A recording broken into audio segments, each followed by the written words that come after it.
And good evening, everybody, and welcome to the TNA Sacrifice post-show. I am Bobby Munson, and I am joined by my co-host over on Killer Cuts, which we got to get back to that very, very soon. It is the natural Astrid Pizarro. Astrid, how are you doing? Thank you for joining me on this adventure here tonight. No, I had to. I mean, we enjoyed talking about TNA last time, and I figured out I'm making you a fan, so I might as well keep going with that trend and take advantage of it while I can. So, plus we have Hammerstone, so that helped me on my end as well. It really did, yes. But we will get to Hammerstone in a little while. We got a lot to go through here on this particular show, and we're going to say hello to our good friend and your co-host on Taking Over, Ed Fries with more Ole. Ed, how are you doing? Thanks for joining us here on the post show. And before we even get to, I know we're going to let you talk about the pre-show in a bit, but let's just get this out of the way. There was some serious technical difficulties at the start of this particular program, at least for a couple of matches. But, you know, good old PCO brought it all back. Everything got fixed once PCO came to the ring. Fantastic. A lot of pixelization, a lot of missed connections, and all sorts of wacky stuff going on there. And they got it rolling. I mean, bless TNA, they try, they're understanding, and they're respectful about it. They're doing what they can. So kudos to them. Thumbs up for actually caring. Yeah, I know they responded very well last time to one of the pay-per-views, like I mentioned to you, because the women's match that didn't happen during the card, and they actually released it like a day or two after on the YouTube channel to everybody. And even the last time we had, I think it was Speedball and Josh Alexander, like that Iron Man match, they automatically put it on the channel the next day as well, because when people wanted to watch it. So I know they're quick to respond about it. I definitely feel like it affected my viewing tonight. That's the only part of it, because I feel like not only was I able not to take great notes about it, because I'm like trying to figure out what's happening, and then the audio wasn't working either. And in the interruptions and the stay tuned, and then I was like, is it me? Is it everybody? It didn't help. But yeah, I feel like later on, obviously PCO came on the screen and he fixed everything for us. So we're good. He sure did. And good morning to you, Barry Monkey, joining us from jolly old England there. A good 7-hour difference to myself. So yeah, it's nice and early. Hope you got some how did they say, bangers of mash for breakfast going on there, Barry, this morning. But did you enjoy TNA Sacrifice, Barry? We'll get your answer very shortly. But Astrid, why don't you let everybody know what happened on the pre-show? I didn't get to get to the computer in time, so pre-show didn't have it for me. Let everyone know the couple of matches we did get.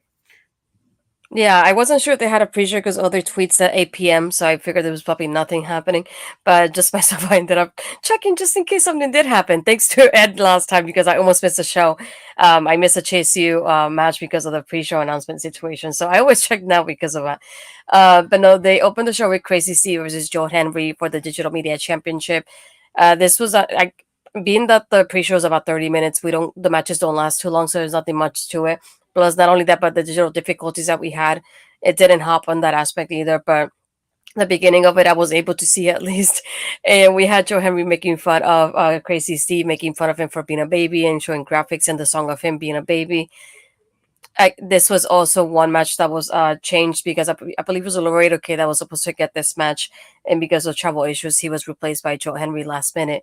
So this is something that wasn't really built up in that aspect of it. Just like a last minute thing that happened. I'm glad they're also able to TNA respond in such a way to have a replacement right away like this. And it makes sense for somebody like Joe Henry being the longest reigning digital media champion we've had so far. So obviously with the how it's brewing so far between both of them, we had AJ Francis come in and obviously had to get involved in there somewhere. So Crazy Steve retained the digital media championship.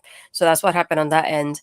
Then we had an interview with the Rascals and Steve Maclin. Steve tells the Rascals that he's good to do it alone. So just do your match and then be done. You don't have to obviously help me out or anything like that. So then their match happens. It was the Rascals versus Speedball Mountain, which is Speedball Mike Bailey and Trent Seven together. This one, another one was just like the difficulties really took me out of it as well. So it didn't help out in that aspect. But in the end, it was Speedball Mountain winning. Not a fan though of them winning over established team. That's the only thing that really bothered me about this match. Speedball and Trent Seven only started teaming up in recent weeks, so that definitely I didn't like. But again, this is a reason to take out the Rascals out of the equation, so Steve Maclin can actually be by himself for his match versus Nick Nemeth, which is what actually opened the show. So I got to go to some of these comments here in the comment section because this is good. First, Barry saying he missed the pre-show. We'll have to back and watch.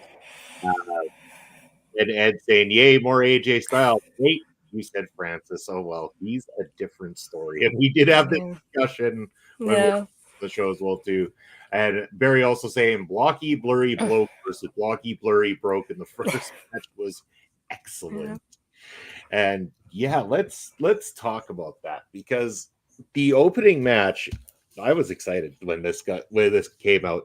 We got Nick Nemeth, Steve Maclin going one-on-one, and the 90% of this match that I saw was fantastic and one of the most solid matches of the entire night. It really got the crowd pumped up into it. There was a reason they got the "This is awesome" chant going. These two guys put on a hell of a show.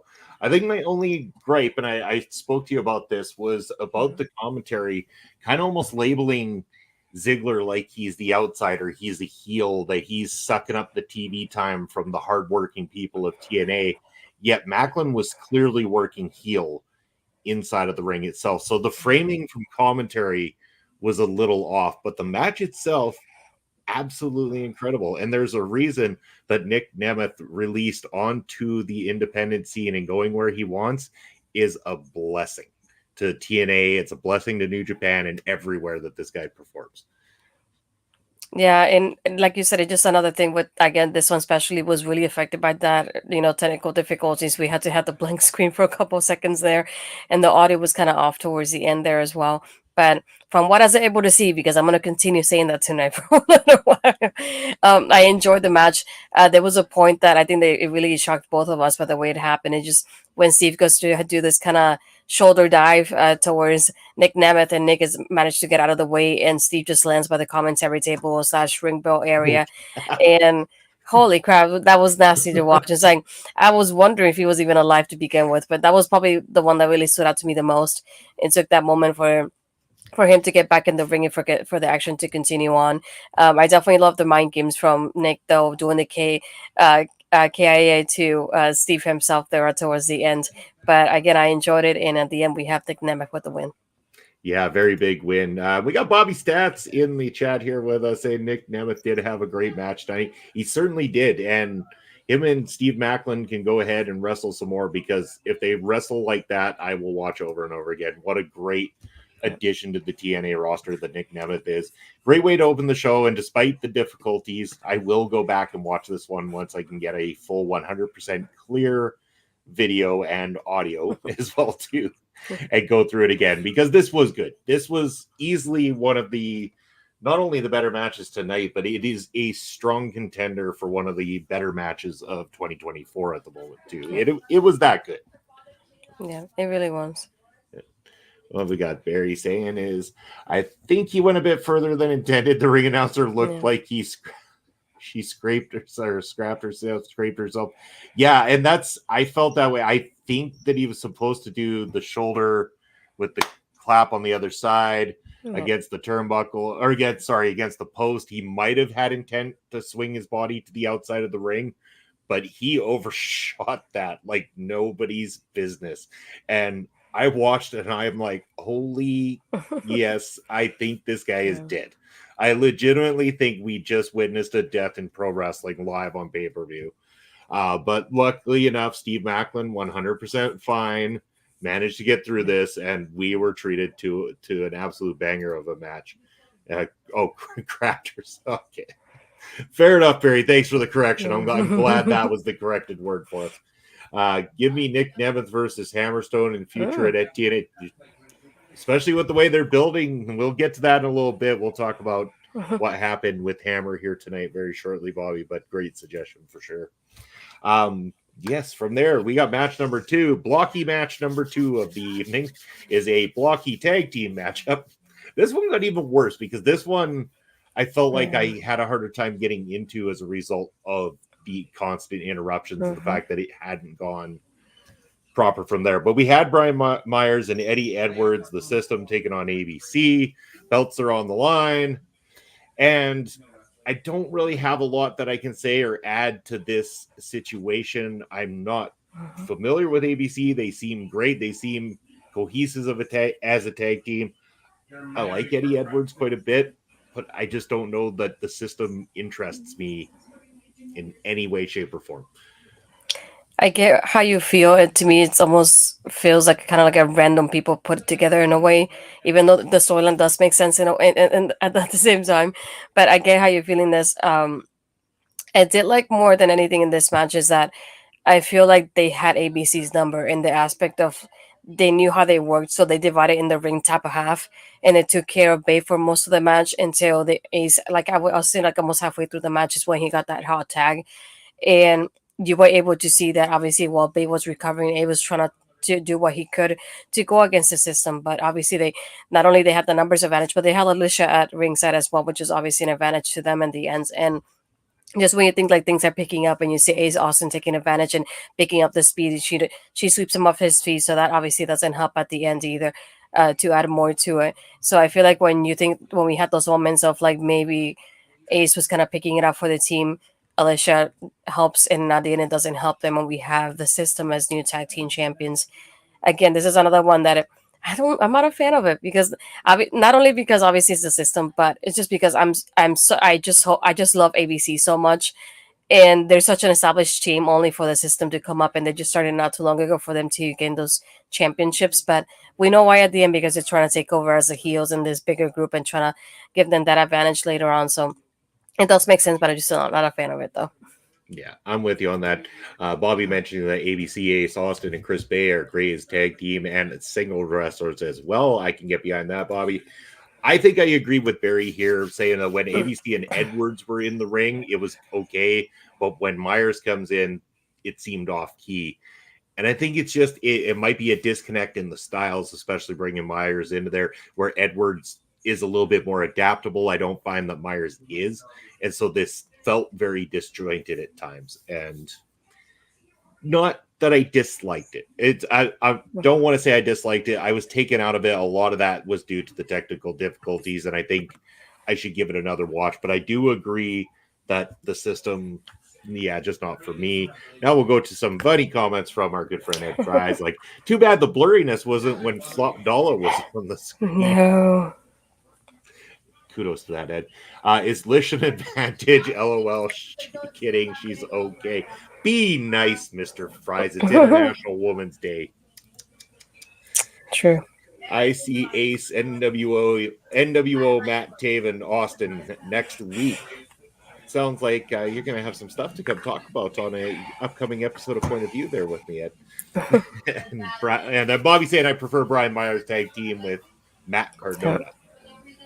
Fair enough.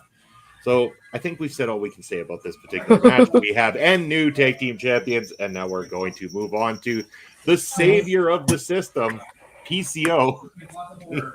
Frankenstein himself comes out here, and I said it before it started. I said, watch all these technical difficulties, and the PCO match versus Khan, the one I have the least interest in, is going to go clean this whole thing up. And sure enough, PCO saves the day by saving the speed, but then ruins it by a match that I still had zero interest in by the end of it. I don't know anything about Khan, or at least I think I've seen him before. I don't know anything about him. I don't know if I care to know anything about him. No! Do you remember the Ascension in NXT?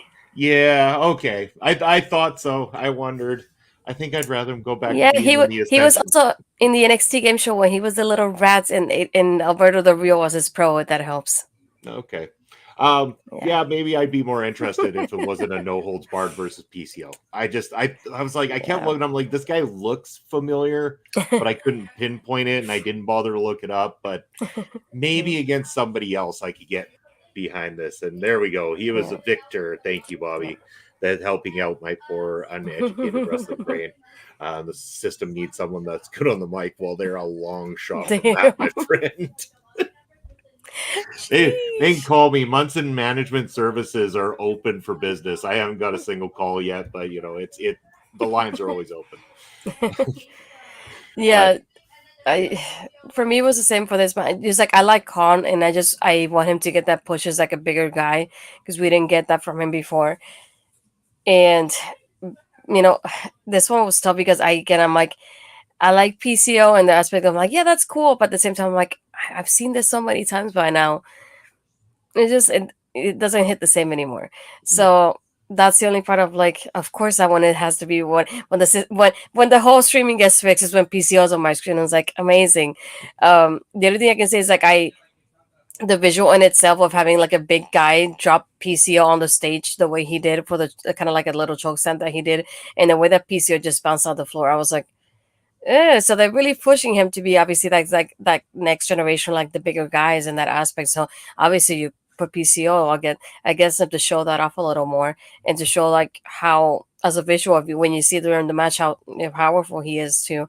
But again, this probably, like you said, this is probably the match that I had the least interest in. So I didn't really care who won this, to be honest. Yeah, I mean, to me, it was a filler match. That's all it really served a purpose of. I stand corrected. I could be more interested in Khan, given that he was given something better to work with. Nothing against PCO on a personal level. It just, the shtick is old, tired for me. It doesn't do anything for me to watch no holds barred moves, and that's all it is. To me, it's moves. It's nothing memorable. It's just stuff that happens, and it's unnecessary. And the spot when PCO went through the ropes with the what do you even call it? Like, I'm lost for words, but when he went through, did the dive that kind of rolls over, and he skinned the top of his head on the ramp. I'm like, first of all, people shouldn't be taking those risks if they don't know that they're going to get out of that one alive in the first place. And somebody at the advanced age of a PCO should not be trying to do these things, period. I don't want to watch somebody die on screen. That's not of interest. So please, PCO, understand your age eventually and don't kill yourself in the ring. That's all I ask. I don't know how he does it, to be honest. It just is one of those things like, no matter what he does, he still goes even at it, like even further and further every single time. I don't know. I really don't know. And I feel like it happens every single time you get him, whatever match it is, and then he ends up winning at the end. And just like, at the same time, I know where he's coming from, but I'm just tired of the same thing all over again. Barry saying PCO's outfit is terrible, as in the green face, but he does like PCO as a wrestler. I mean, I used to like the Quebecers when I was a kid. I loved me some Quebecers, so yay PCO. But moving on from there, let's talk about some women's tag team action on this card. With titles on the line, we have the newly formed team of Spitfire. That's Jody, Threat, and Dani Luna taking on the team of MK Ultra, who jump attack them on the entrances. And I immediately think to myself, oh no, this match is going to be over in a quick hurry. We just got as much time as we did with PCO on screen, and they're going to wipe one of two women's matches on International Women's Day off in seconds. But they didn't. They didn't. So thank you, TNA, for being respectful still and giving us a quality tag team match in the end with an interesting surprise that I'm going to let you take over and talk all about, Astrid. Yeah, to obviously give a background story to like catch up people on that aspect. They literally just lost the tag team championships not too long ago, when DK returned, and then they just won them obviously not too long ago as well. So when this match started, I was thinking after the attack, they're just gonna take one of them inside the ring, pin them, and the match is done, and then that's gonna shock everybody else as well. And then thinking, in a way, it will make sense being that it's two singles competitors versus a team that's been established for quite a bit at this point. So I was expecting that too. It's like, so when the bell rang, I was expecting, I think it was Masha doing something to Jody and then the match being done. That was all in my head as well. So being that they were to fight back, the match in itself was still kind of short because we didn't really get at anything of Dani inside the ring. I did like that aspect of like, you see Dani even from outside of ringside after everything that she went through, she kind of slipped up Killer Kelly from the apron, having Masha to deal with Jody by herself, and that helped with Jody pinning Masha and winning the championships.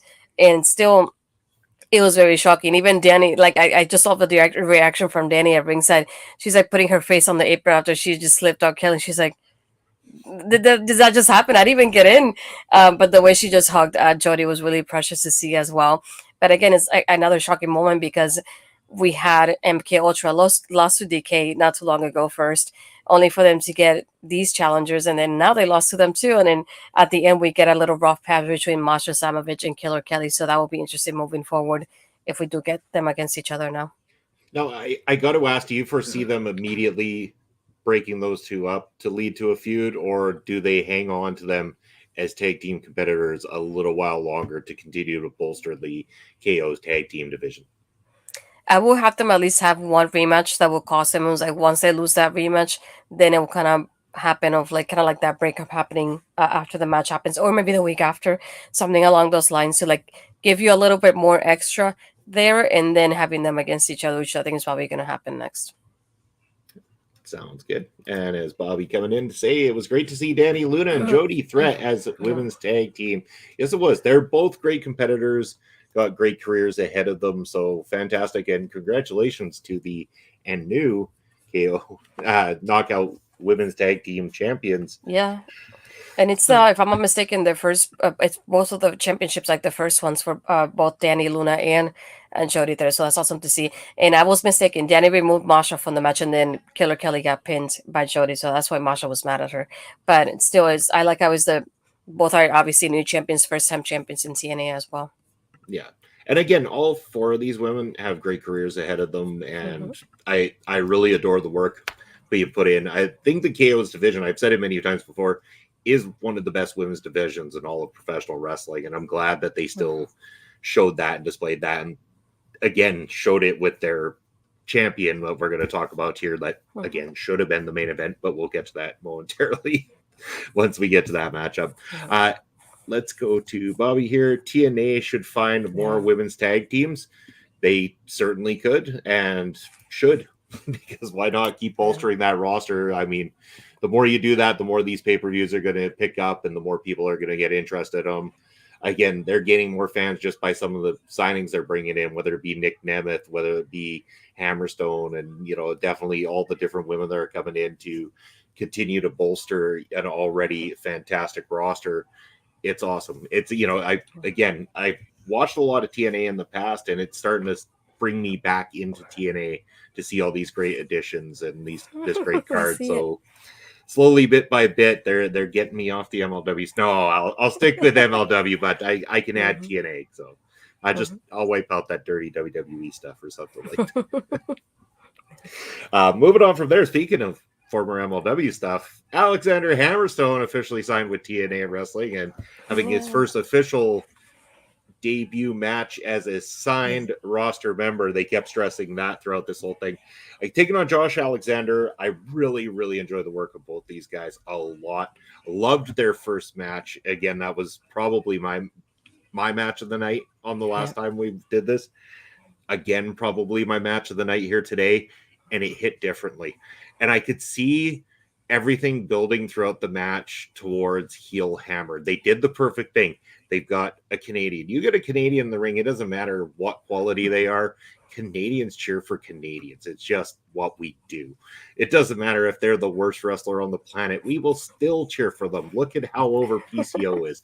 I mean, it's just how it is. So putting Hammerstone in a match with the Walking Weapon in Canada was a surefire way to make sure that nobody showed any respect to Alexander Hammerstone throughout this whole thing. And hello, Melball Collins joining us. How are you doing? Japanese Wrestling Update was fantastic prior to us here tonight. As always, check out Mel and Andre every Friday night on the Japanese Wrestling Update.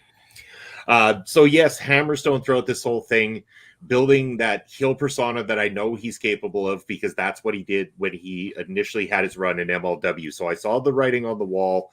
But this time around, compared to his original run in MLW, he's got a lot of size to him since those days, too. So he's also adding that I'm the big guy, you're going to have to do everything to keep me down sort of situation. And the fans were resenting him. I heard you can't wrestle. I heard comments about steroid use during this matchup. Canadians are horrible human beings sometimes. I thought you guys were nice. Oh, what not happened? when it comes to wrestling. We are some of the slimiest human beings on the planet when it comes to wrestling. Put 6 beers in a wrestling fan in Canada, and you will hear things that need to be censored just about everywhere across the planet. And they were throwing this out at Hammer, and him getting up on the ropes and posing in front of them and everything. You can hear the sea of booze at this point, and I'm like, I can see it on his face. And when the spot came about where Josh Alexander throws Hammer towards the corner and hits the referee, it almost felt like Hammer slowed down in it. And I'm like, he didn't slow down because he was trying to protect the referee in that bump.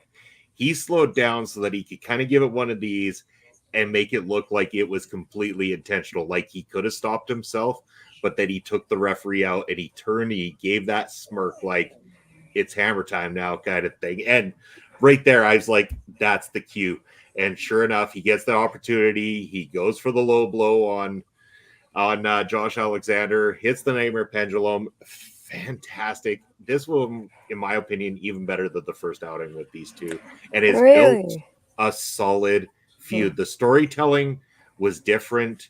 The feel of this was different. And yet I still loved it. Alexander throwing those German suplexes on Hammerstone. What did he get? 14, 15 of those in a row, just crushing Hammerstone. And the look on Hammer's face, like that look of fear, like, oh no, this guy figured it out. This is what you need to do. And him just kind of slyly rolling out of the ring just to get out of the grasp of Alexander. Like, I loved this. I'm a big fan of this style, and I loved what these guys did tonight. Yeah, the other thing I would disagree with is like I like the first one better. No, but Mel, don't say that. You are nice. No, I like the first one better. I'm not saying that this match is bad, but I definitely prefer the first matchup a lot better than this one. And for me, I kept at first thinking, it was like, I like the vibes between them together. And I was like, I want them as a team now. And then the end happened, I was like, frick, never mind, cancel that. Take that away. Take that the other way. I really enjoy them together so much. I was thinking that would be great as a team for them to like shake hands at the end, be like, we should kind of like take this energy we both have and combine it and become a team. And that's the vibes that I kept getting from this match at first, up until he hits the referee, and I went, well, never mind. I'm going to cancel what I just said. Delete. And it's like, I really, like, I was hoping there would be a team moving forward, because I think that would have been so interesting of like, combining both of their strengths in that aspect. But I enjoyed it. I did love the part of like once he had the situation with the referee and he just looks at the camera and just gives her that smirk and starts smiling. I was like, oh hell no, there's something just open inside this man that I don't know if I want to see. And it's like, it's kind of when you see that transformation into Hulk, and that kind of like that smile was like the beginning of it. Once I saw that, I went, well, it's over. Josh, I loved him, man. Rest in peace. Yeah. It's just like that smile just gave me everything. It was like, I was like, oh shit, this is it. It's going down. It's happening. And it's like that was my moment of like, never mind, I'm canceling that scene. But Oh, it was brilliant though. I loved it. yeah, and that nightmare pendulum every single time. I'm like, that is one of the most devastating looking moves in all of pro wrestling, and he executes it with such perfection. Like, Josh Alexander's not a small dude, and I've seen guys even bigger than that Hammer puts up and holds in place.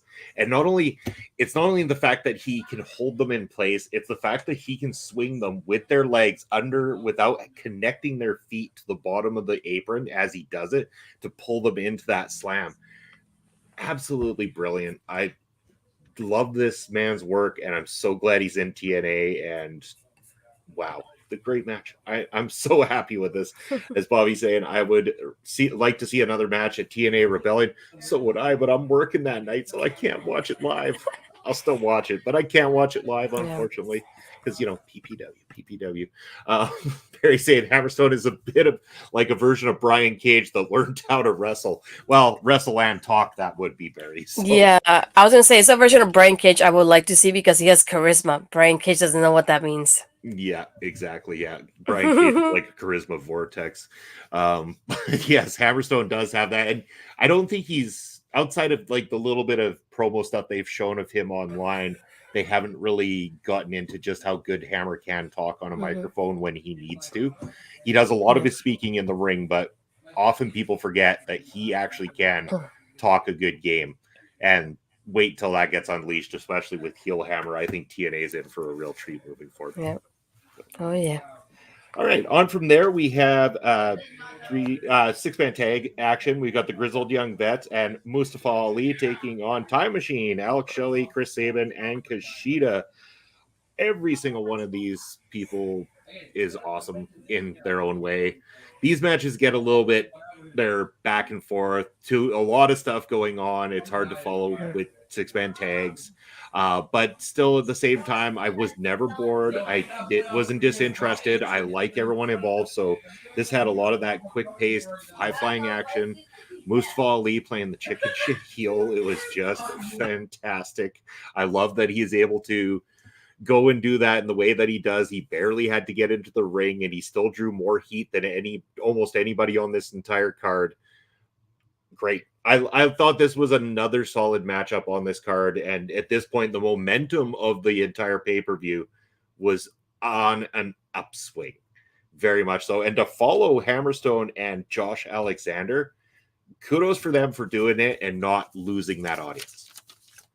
Yeah, I definitely feel the same way. I did like also the storytelling within the match because we still have the tension from Kushida and Alex Shelley because Kushida threw in the towel for Shelley. So I like how you see it from the beginning because even when they're about to do the entrance, you see Sabin and Kushida doing their pose, and Alex is like, "No, never mind," and just he keeps going, and then they're looking at him like, "What?" And then Sabin's like, "Okay, we'll keep going with it." And there was a moment that I thought towards the end of the match that he was about to hit Kushida, who was on the apron. And then I don't know what happened. Kushida at ringside, and he moved. And I was like, it was this close. I thought that he was going to hit him, and that was going to cause more tension within the group. But I like how we have those moments of like Kushida had like a submission on GYV, but then we have Ali saving them. Even with the little bits and pieces that he was in the ring, he was able to do stuff like that. But we also got a little bit of overbooking in that sense of it because we still had the good hands came in, and I like how they had the triple kick from Time Machine at the same time. And Sabin having the miscommunication with Shelley, so he hits Shelley instead of hitting Ali towards the end, and then we get that 450 splash from Ali onto Shelley to win the match. So it's like you like how those moments that Ali's not often in the ring, but when he does the exclamation point to win the match at the end. So it was like imagine we have Ali with this, like it feels like an army behind him because we had GYV in one aspect and the good hands on the other part too. So he definitely has support on his on his side versus the other guys really don't. But again, we continue on with that part of like now it's getting to Alex Shelley's mind and his head that first Kushida threw it in the towel for him, and now he loses the tag team match that they had, and you can see the tension within the team after he loses too. So I like how you can have that storytelling there as well.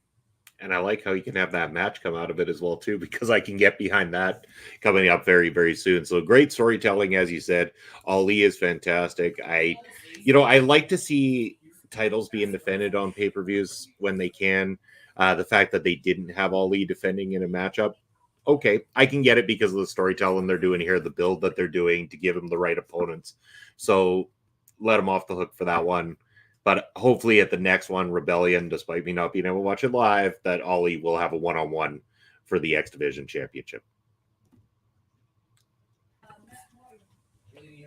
I feel bad when I put this up too. And I don't feel like they necessarily dropped the ball because they were doing fine. I just wonder what else could have been done in that aspect, because I feel like that they were doing great with like Schism, and I enjoy what they were doing there, but I feel like they could have done a little more. So I wouldn't say they dropped the ball like 100%. I just feel like it's a little bit less than most people, though, if that makes sense. I agree with you there. And as Bobby's saying, he liked watching the grizzled young vets and Mustafa Ali. I think we both are in agreement there with you, Bobby. Yeah. Really, really enjoyable. So 2 more matches that we need to talk about, and unfortunately, we don't get to talk about this one last, even though it should have been on last, just like Jordynne Grace should have headlined last time out, too. Anyway, Jordynne Grace defending her belt against Brookside, Tasha Steelz in a 3-man match for the Knockout Championship. This is exactly what it needed to be. A great, fantastic knockouts matchup between 3 very talented knockouts competitors. Xia Brookside has a world of potential ahead of her. Tasha Steelz is a complete badass. I really enjoy her work a lot. And Jordynne Grace is just on another level in so many ways. Really like Jordynne a lot. But I'm going to turn this over to you, Astrid, to let us know your feelings on this one and everything in this match.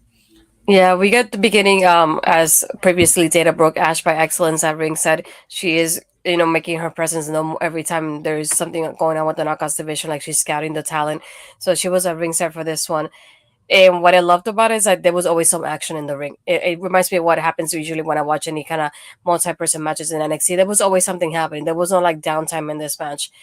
There was rarely any time anybody was outside of the ring there. So first we have like a moment like Jordynne has Tasha there for a muscle buster. She was able to take her hand on and clothesline Xia and then do the muscle buster on Tasha a couple of seconds later. So that was like already those moments of like, I like how she can take on both of the girls almost at the same time when she's doing this. There was also one part that it was kind of weird to describe it because she had one of the girls in front of her, one of them behind her, and then if you look at it, Xia was holding onto Tasha's feet, and then they were holding onto Jordynne. Jordynne was spinning both of them around.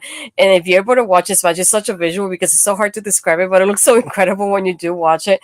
But and then there's so many moments that Xia kind of wants to take over being a high flyer. She does like a Black Widow while Jordynne has a submission on Tasha at the bottom of her feet there as well. So we always had those kind of moments of like she's feels like she's battling both of them, but she's so powerful and Jordynne is able to get out of everything that happens here. And there was a moment more towards the end of the match of they feel like they kind of team up on her. I saw that Xia did kind of like she kind of stretched out Jordynne, and then when Tasha hit her, she almost hit her kind of with like a code breaker at the apron. And we also have the moment of she pushes, I believe it was no, I don't know if it was Tasha or Jordynne, but she pushes one of them in the champagne that Ash by Elegance has. It gets ripped on her dress, and I like Zaya's facial expression in there. And then we have Ash just freaking out. This is the champagne, and then the dress is new, and then this is the reason why she leaves ringside. But I feel like this was that like I feel like it was like kind of like that turning moment there, and I don't know why. I don't know if you caught, but I noticed like even Tasha was bleeding towards the end. I don't know what caused it to happen there too. It looked very nasty towards the end, but I just love. She also had, if I'm not mistaken, it was a Jordynne doing a Vader bomb to Tasha, and she was splashing onto Jordynne. It was such a like visual that was happening there towards the end. But at the end, I love how she was able to take care of one of the girls, and she has dropped Xia a ringside, and she was still on almost on the apron kind of side, but it's still in the ring, even a couple like feet away, but not too far.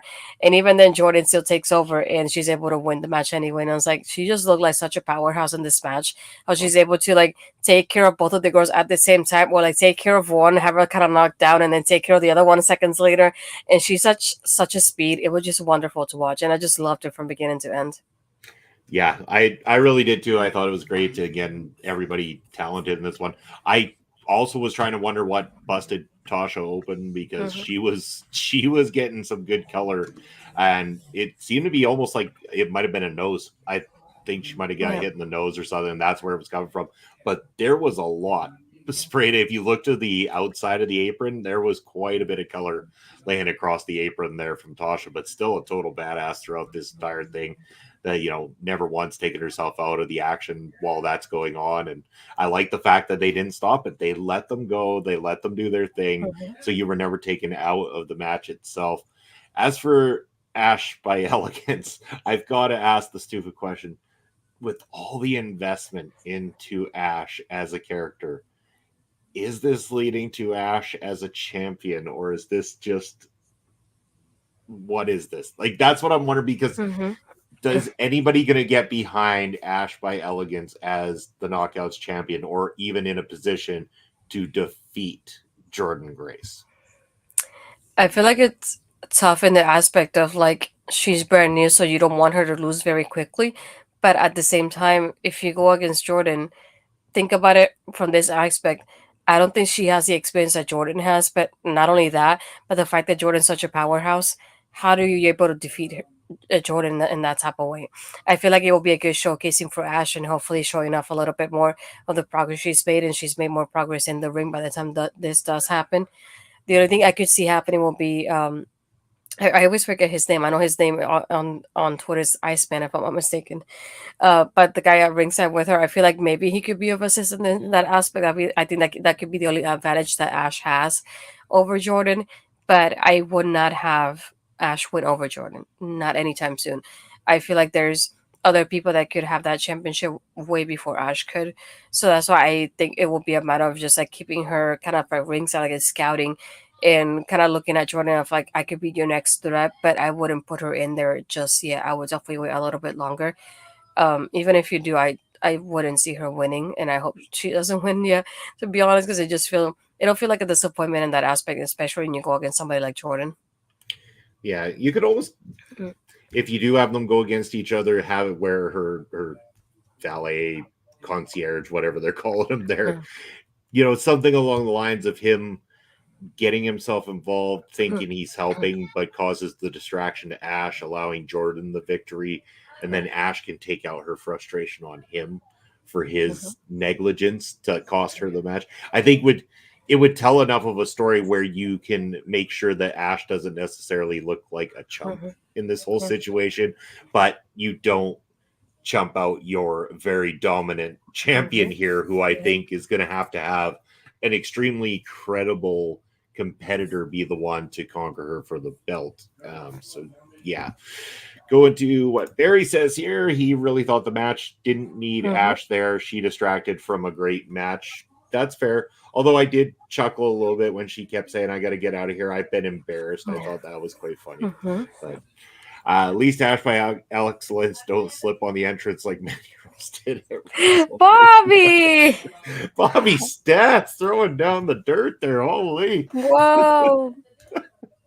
I mean, the slip could have been quite entertaining. So, I mean, Ash slipped in the champagne. I think that would have been quite funny. So, but yeah, Bobby Stats. Wow. Zing. That shocked me. Yeah. Didn't expect it. Yeah, what a fun night it was. TNA Sacrifice, thumbs up for me. Oh shit, we have a main event to talk about. Oh my god. So let's get into this because we have to. It's Moose versus EY Eric Young. I like Eric Young, and I was talking about this while it was happening. I still can't crack the problem with Moose because he doesn't do moves wrong, but he does them in a way that it feels like my TV is in slow motion. He seems to suck the life out of the entire arena when he steps out there. I don't know what it is. He's just like a persona vortex when he comes out.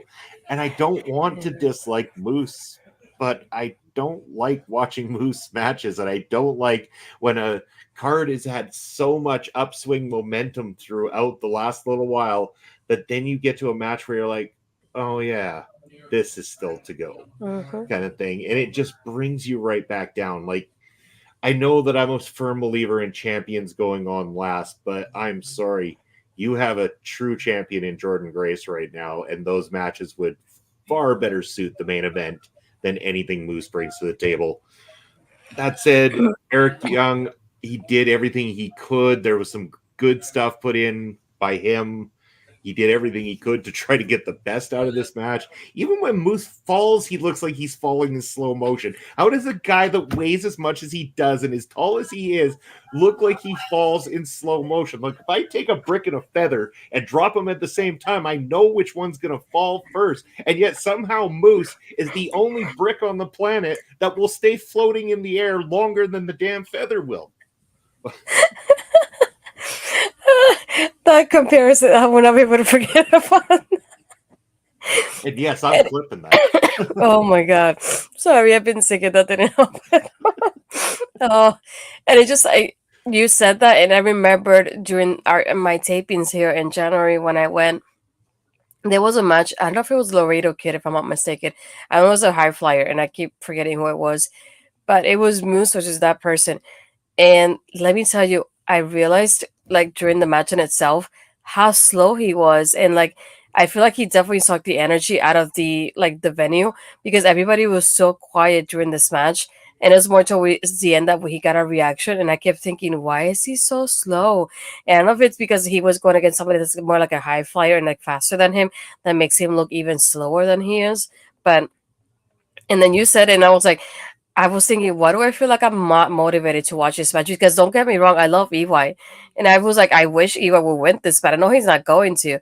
Because I was thinking, not only do we have the system kind of building up in that aspect, so they're not going to have Moose lose anytime soon. That was the first thing. So, being that the system just won the championships tonight, that's going to help with Moose being champion already. And thinking of that, I was thinking, Moose just won that title not too long ago, so I don't expect him to lose that anytime soon. So, it hit me so bad, and I was thinking, I wish Eva would just win this because it would just feel so much better at the end and more satisfying. And then I was thinking at the end too, it's like the only time it felt very little that EY got any offense and like he was able to like avoid one of the chops from Mills because he was able to like dive out of it. But we had the system coming out, give some assistance. They pulled out the referee, and then all of a sudden he goes after them. But then here comes somebody to hit EY from behind. Of course, it was Kaz, and I was like, "No, why is everybody going against him? I definitely wish he would win this already." But I can feel it again here that I felt terrible that EY was in this match because it hurt him at the end of the energy. Like it definitely sucked the energy. I feel like there was barely any reaction for this at the end. And I hate that EY had to be a part of the ring when this happened. But his moves is so slow. And it really bothered me so much at the end. I was thinking, and this is the world champion. And it's like, and obviously with the system being kind of like at the top of the mountain right now, I don't expect them to kind of like lose that momentum like that. So I was like, we're going to get this for like a month or two at this point. So I was like, I don't want it. I don't want it. Can I rewind this and get EY as champion instead? Because that would have made me a lot happier.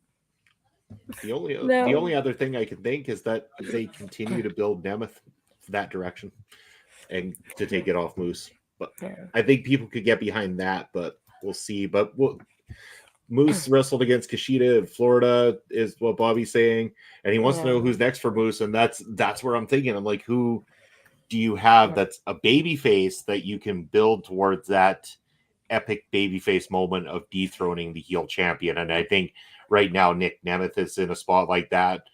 I would normally say Josh Alexander, but again, with having taken a loss to a heel Hammerstone, it kind of almost takes him out of that picture momentarily.